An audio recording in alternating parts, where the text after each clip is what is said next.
एक गरीब आदमी था। एक दिन वह राजा के पास गया और बोला, महाराज, मैं आपसे कर्ज मांगने आया हूँ। कृपया कर आप मुझे 5,000 रुपये दे दें। मैं 5 वर्ष के अंदर आपके रुपए वापस कर दूंगा। राजा ने उसकी बात पर विश्वास करके उसे 5,000 रुपये दे दिए। 5 वर्ष बीत जाने के बाद भी जब उस व्यक्ति ने राजा के 5,000 रुपये नहीं लौटाए, तब राजा को मजबूरन उसके घर सिपाही भेजना पड़ा, लेकिन वहाँ वह व्यक्ति नहीं मिला। जब भी राजा के सिपाही वहाँ जाते, बहाना बनाकर उन्हें वापस भेज दिया जाता। एक दिन स्वयं राजा उस व्यक्ति के घर गया। वहाँ और कोई तो नहीं दिखा। एक छोटी सी लड़की बैठी थी। राजा ने उसी से पूछा, तुम्हारे पिताजी कहाँ हैं? लड़की बोली, पिताजी स्वर्ग का पानी रोकने गए हैं। राजा ने फिर पूछा, तुम्हारा भाई कहाँ है? लड़की बोली, बिना झगड़ा के झगड़ा करने गए हैं। राजा के समझ में एक भी बात नहीं आ रही थी, इसलिए वह फिर पूछता है, तुम्हारी माँ कहाँ है? माँ 1 से 2 करने गई है, लड़की ने जवाब दिया। राजा उसके इन उल उलूल जवाब से खींच गया। वह गुस्से में पूछता है, और तुम यहाँ बैठी क्या कर रही हो? लड़की हंसकर बोली, मैं घर बैठी संसार देख रही हूँ। राजा समझ गया कि लड़की उसकी किसी भी बात का सीधा जवाब नहीं देगी, इसलिए उसे अब इससे इन बातों का मतलब जानने के लिए प्यार से बतियाना पड़ेगा। राजा ने चेहरे पर प्यार से मुस्कान लाकर पूछा, बेटी, तुमने जो अभी अभी मेरे सवालों के जवाब दिए, उनका क्या मतलब है? मैं तुम्हारी एक भी बात का मतलब नहीं समझ सका। तुम मुझे सीधे सीधे उनका मतलब समझाओ। लड़की ने भी मुस्कुरा कर पूछा, अगर मैं सभी बातों का मतलब समझा दूं तो आप मुझे क्या देंगे? राजा के मन में सारी बातों को जानने के लिए तीव्र उत्कंठा थी। वह बोला, जो मांगोगी वही दूंगा। तब लड़की बोली, आप मेरे पिताजी का सारा कर्ज माफ़ कर देंगे तो मैं आपको सारी बातों का अर्थ बता दूंगी। राजा ने कहा, ठीक है, मैं तुम्हारे पिताजी का सारा कर्ज माफ़ कर दूंगा। अब तो सारी बातों का अर्थ समझा दो। लड़की बोली, महाराज, मैं आपको सारी बातों का अर्थ नहीं समझा सकती। कृपया कर आप कल आएं, कल मैं ज़रूर बता दूंगी। राजा अगले दिन फिर उस व्यक्ति के घर गया। आज वहाँ सभी लोग मौजूद थे। वह आदमी, उसकी पत्नी, बेटा और उसकी बेटी भी। राजा को देखते ही लड़की पूछी, महाराज, आपको अपना वचन याद है ना? राजा बोला, हाँ, मुझे याद है। तुम अगर सारी बातों का अर्थ बता दो तो मैं तुम्हारे पिताजी का सारा कर्ज माफ़ कर दूंगा।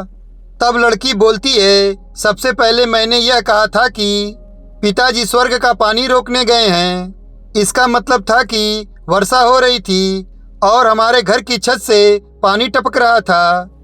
पिताजी पानी को रोकने के लिए छत को बना रहे थे।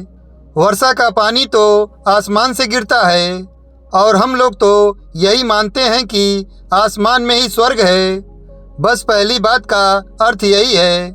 दूसरी बात मैंने कही थी कि भैया बिना झगड़ा के झगड़ा करने गए हैं। इसका मतलब था कि वे रेगनी के कांटे को काटने गए थे।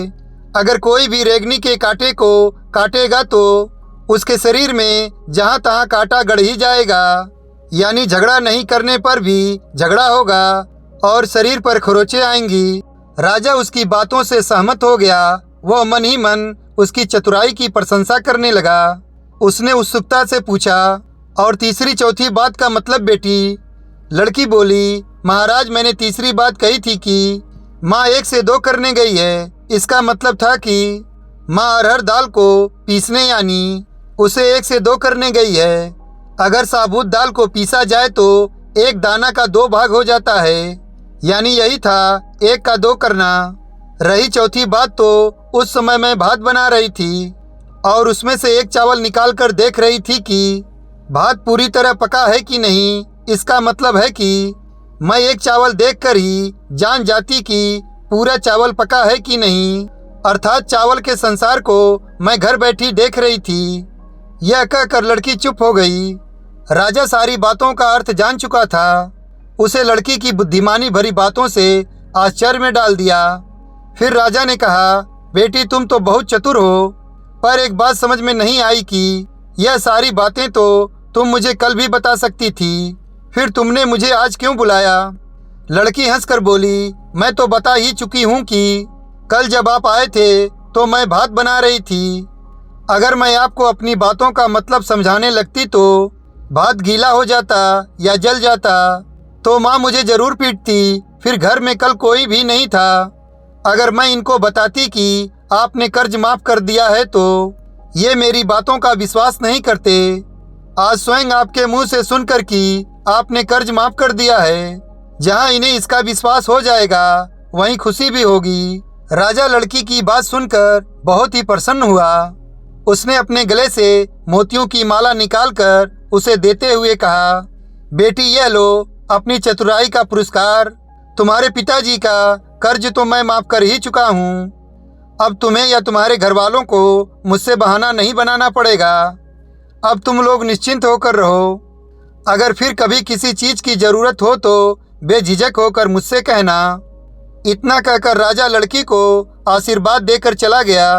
लड़की के परिवार वालों ने उसे खुशी से गले लगा लिया। दोस्तों, एक लड़की की चतुराई हिंदी लोक कथा कैसी लगी आपको?